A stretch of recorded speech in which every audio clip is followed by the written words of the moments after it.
Welcome back to the channel. In today's video, I'm going to show you an easy way to soundproof an old wall with a layer of drywall and green glue sealant. This step is crucial. All seams and joints, and including around the perimeter of the new SoundBreak drywall, needs to be filled with the sealant. Pipes, outlet boxes. I'll also show you a couple tricks to get a nice square corner when you do your drywall finishing. And if you missed part 1 of this video series, I'll leave a link down in the description below. In part 1, I showed you the SoundBreak drywall that I was going to apply over top of the existing drywall. I also showed you the first part of the green glue process using the compound. The first thing I had to do was get the SoundBreak drywall up to the 5th floor of this condo. Gave you all the details and tips and tricks for applying the green glue compound before you install the SoundBreak drywall. There are some details that you're not going to want to miss. And at the end of part 1, I gave you some tips and tricks for blocking sound before adding drywall with the green glue compound and then a 5/8 inch drywall. And if you're new to the channel, my name's Paul and I've been a drywall and painting contractor for over 20 years. If you're looking to step up your drywall, texturing, and painting game, be sure to hit that subscribe button and also the bell notification to get alerted whenever I post a new video. Let's get into this video. Okay, so I've applied the green glue compound and installed the SoundBreak drywall. Now it's time to do the green glue sealant.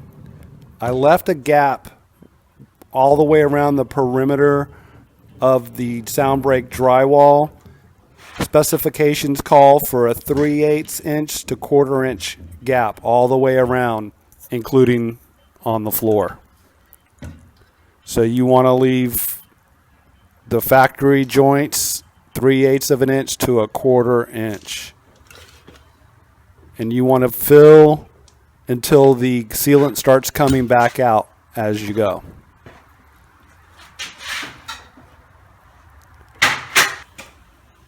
You want to use your finger or a sponge to really push down on it so it fills. You're going to need to let this dry for 48 hours before continuing the drywall finishing process.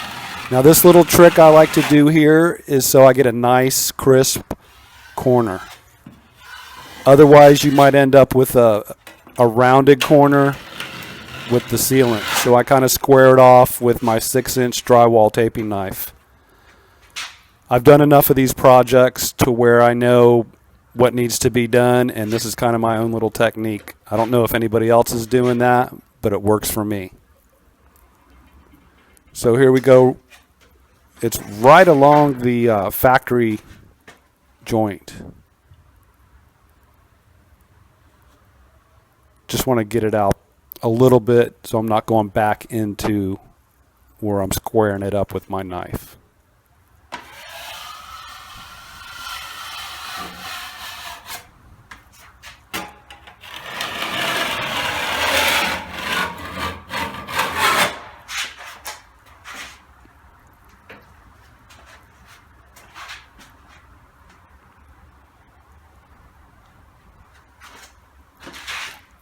I know some of you are thinking, why aren't you using gloves? But the problem with that is every time you touch the caulk gun again, you're going to get the sealant all over. So it's easier for me to keep a wet rag and just wipe my thumb off. Again, I'm filling this joint. As I go, it's coming back out and I know it's filled.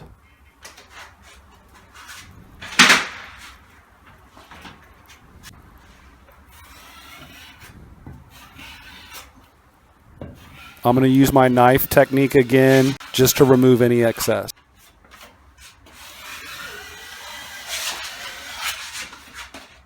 I was very surprised the first time I used the SoundBreak drywall and the green glue compound and sealant in combination. It really reduces any noise coming in or going out of a home.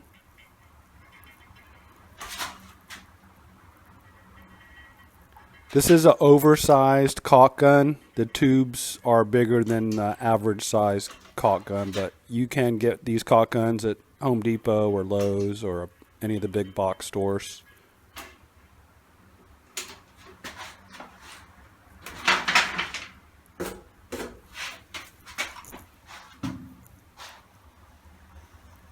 Once again, I'm just removing the excess along the factory joint.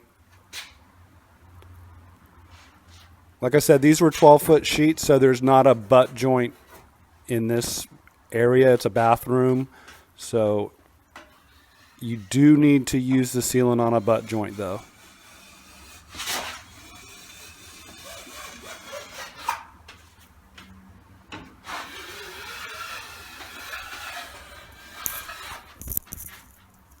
Again, taking my knife, just going over it.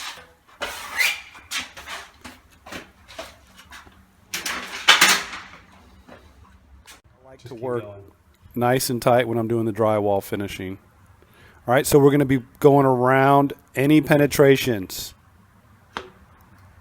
whether it's a electrical box, plumbing pipes, which I'm going to do coming up.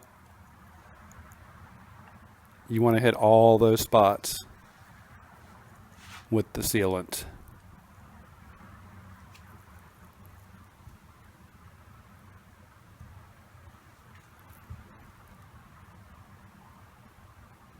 Always keep a wet rag around. You can just wipe your fingers off that way. I will come back around and hit any gaps or anything that shrank. Okay, so I'm going to do the top angle next. Just like I did the other angle on the corner. Just fill it till it starts coming back out. Super important. This step is crucial.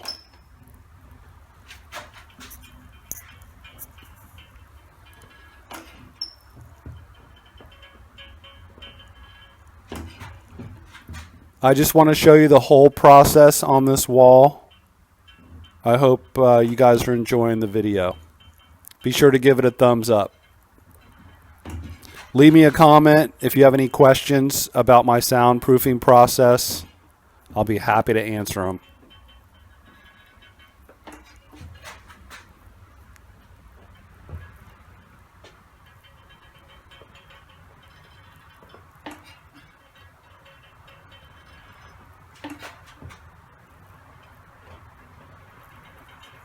The main problem in this bathroom was anytime you flush the toilet or a neighbor flushes the toilet, it's just super loud inside the wall. So this is going to help knock that down and also keep any noise from the bathroom going out to the other parts of the home.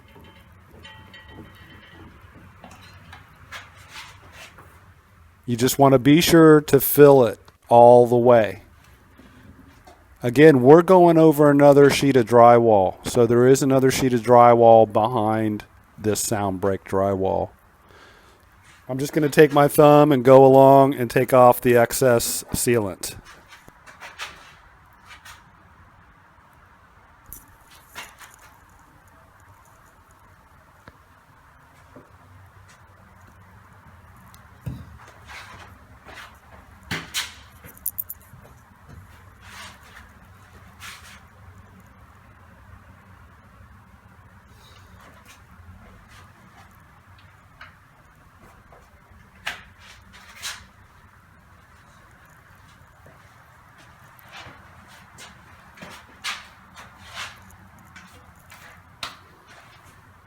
All right, so I'm going to take my knife again and square this corner up to make my drywall finishing go nice and smoothly.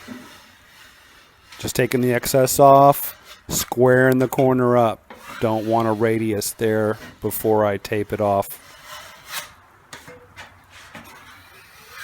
I always like to use a paper drywall tape for the inside corners.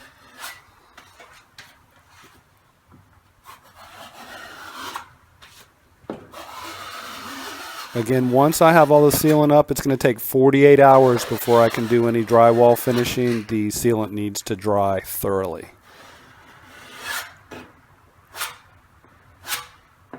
The cleaner you make it, the better your drywall finishing is going to go, because it can leave lumps and boogers if you don't. And that's no fun to try and finish drywall over. So work clean is my motto pretty much always.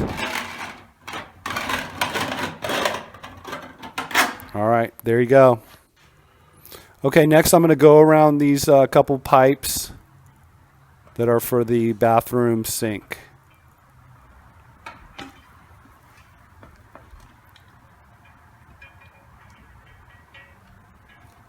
The vanity is going to go up against all this, so you're not going to see any of it, so it doesn't have to be real pretty. You just want to be sure to fill it real good.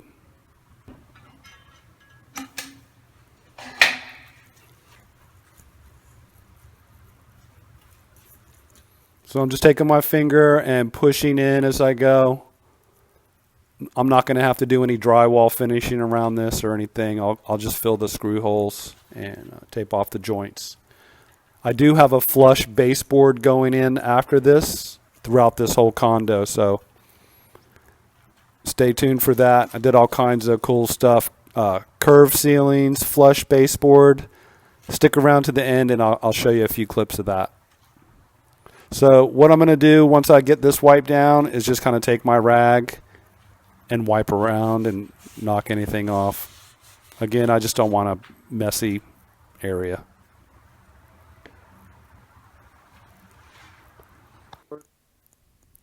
Okay, so here's the media room and one of the curved ceilings that I did. This is in the dining room. That's finished. Stay tuned because I'm going to do some walkthrough videos with the curved ceilings and the inset baseboards. And here's the bathroom that I was doing the soundproofing in this video.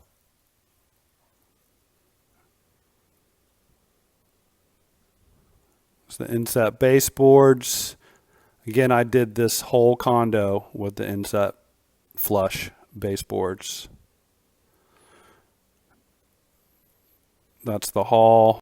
Check my community posts here on YouTube for more details on all this. I'll leave links to all the products I used in this video in the description below. And if you're looking to step up your drywall texturing or painting game, be sure to hit that round icon in the middle of the screen now to keep up with all my latest videos. And if you have a friend that's a DIYer, be sure to share this video with them on Facebook or Twitter. Check out one of these videos down below. Thanks so much for watching.